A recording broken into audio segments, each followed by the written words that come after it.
tema de hoje: permanecer livres. Gálatas, capítulo número 5, versículo de número 1. A palavra de Deus assim nos diz: foi para a liberdade que Cristo nos chamou. Permaneçam, pois, firmes e não se deixem novamente a se submeter às escravidões do passado. Mais ou menos dentro dessa visão.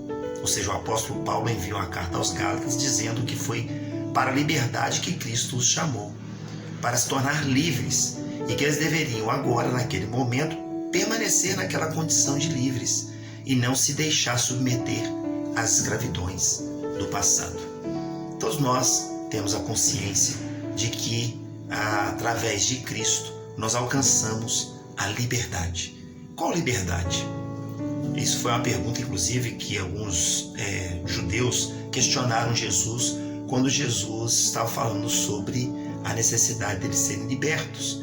Eles questionam dizendo: nosso pai Abraão, nós somos filhos do pai Abraão e não estamos submissos a nenhum tipo de tirania, não somos escravos. Como assim nós temos que nos tornar livres?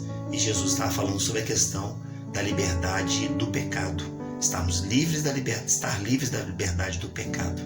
E o que nós estamos referindo aqui em relação à carta do apóstolo Paulo é justamente isso, porque Cristo nos liberta do império das trevas, nos traz liberdade, ou seja, nós temos escolhas na nossa vida, nós não somos mais obrigados a cumprir regras, preceitos e nem nos submeter a uma vida de pecado.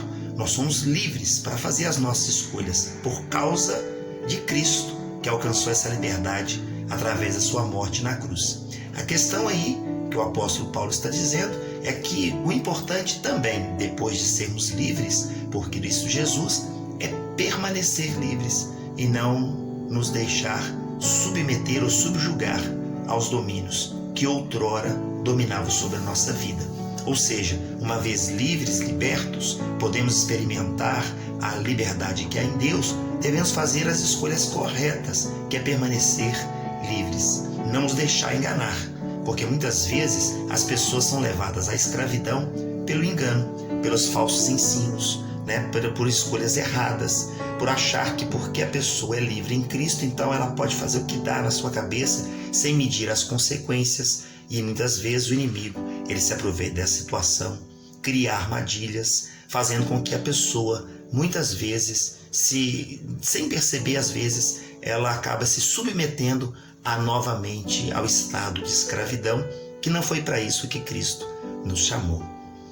Nós somos tentados todos os dias, existem propostas que tentam nos levar à confusão da nossa mente, do nosso coração, mas nós precisamos permanecer na liberdade que foi alcançada por Cristo Jesus. Esse é o conselho do apóstolo Paulo naquele tempo para os Gálatas, mas certamente para os nossos dias de hoje também. Viva livre, permaneça livre, experimente a liberdade que só Cristo pode oferecer a mim e a você. Somos livres. Tenha um ótimo dia no amor de Cristo Jesus. Forte abraço, Deus te abençoe.